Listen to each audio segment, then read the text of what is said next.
क्या आप जानते हैं कि दुनिया की सबसे खतरनाक बॉर्डर कौन सी है? और आपको शायद नहीं पता होगा कि उत्तर कोरिया के सैनिक रात को लड़कियों के साथ क्या करते हैं।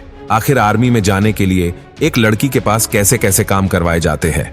दोस्तों, आज की ये वीडियो देश के कुछ ऐसे ही सरहदों के नाम है जहां जंग और दहशत का आलम हर घड़ी पसरा रहता है। इन बॉर्डर्स के करीब पर फड़फड़ाते पक्षी को भी शक की निगाह से देखा जाता है और यहाँ के चप्पे चप्पे पर आर्मी का कंट्रोल रहता है। Number 1, Israel and Syria. Israel केवल पैलेस्टीन ही नहीं बल्कि बॉर्डर इश्यूज को लेकर सीरिया से भी उलझा हुआ है। इन दो पड़ोसी देशों के बीच दरअसल एक छोटे से रीजन को लेकर काफी लंबे समय से मतभेद रहा है। इस इलाके को ये कोलन हाइट्स कहकर भी बुलाते हैं। कई बार इसके लिए सीरिया और इजराइल के बीच बेवजह जंग भी छिड़ चुकी है, लेकिन आज भी जमीन के इस टुकड़े पर कब्जा इजराइल का है।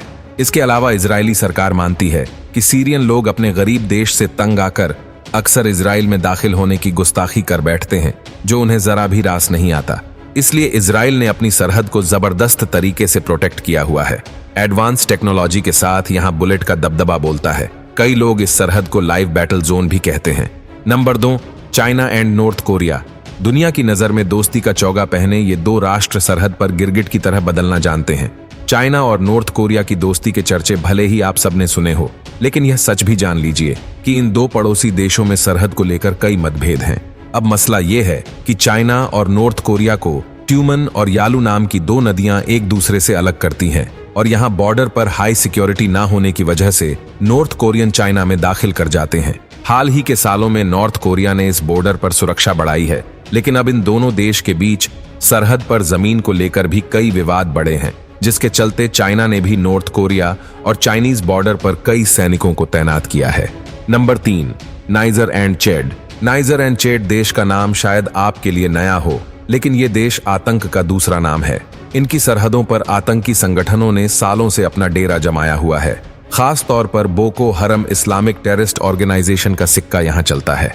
कहने को इन दोनों देशों के बीच 1196 किलोमीटर लंबा बॉर्डर है, लेकिन इसके पास के सभी इलाकों पर आतंकवादियों का बोलबाला है और यही वजह है कि कई लोग इन इलाकों को छोड़कर दूसरे शहरों में बस चुके हैं। दोनों देशों की सरकार सालों से इन आतंकियों को जड़ से मिटाने का काम कर रही है। Number 4, Russia and Ukraine. दोस्तों, बात हो खतरनाक सरहदों की तो इन दो देशों का नाम आना लाजमी है। महीनों से जंग में एक दूसरे के खिलाफ खड़े इन देशों में युद्ध कोई नया नहीं है, बल्कि इतिहास के पन्नों में झांकें तो यूक्रेन और रशिया के आपसी रिश्ते हमेशा से विवादित रहे हैं। सोवियत यूनियन से अलग हुए यूक्रेन को रशिया हमेशा से अपना हिस्सा मानता है और वक्त वक्त पर कई बार इसने यूक्रेन की सरहद पर घुसने का प्रयास भी किया है।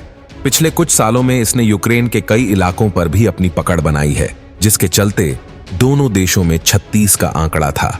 इसके बाद हाल ही में यूक्रेन की नेटो में जुड़ने की जिद ने रशिया को इस तरह आग बबूला किया कि यह देश पूरी ताकत के साथ आज यूक्रेन में घुसकर उसे अपना बनाने में लगा हुआ है। Number 5, Iran and Iraq. दुनिया की सबसे खतरनाक सीमाओं में ईरान और इराक बॉर्डर भी आता है, जो शत अल अरब नदी से टर्की तक जाता है। नदी के भेस में 1600 किलोमीटर लंबा ये बॉर्डर कहने को तो कई सदियों पुराना है, लेकिन आज भी दोनों देशों में इसे लेकर मसला जो का त्यों है। दरअसल नदी के इस्तेमाल को लेकर ईरान और इराक में आज तक शांति स्थापित नहीं हो पाई है। हालांकि दोनों देश कई साल पहले बॉर्डर इश्यू को लेकर यूएन पीस रिजोल्यूशन पर दस्तखत कर चुके हैं, लेकिन दोनों की नजर नदी को अपने कंट्रोल में लेने की है और एक खींचतान कई बार क्रॉस बॉर्डर अटैक का रूप भी ले लेती है।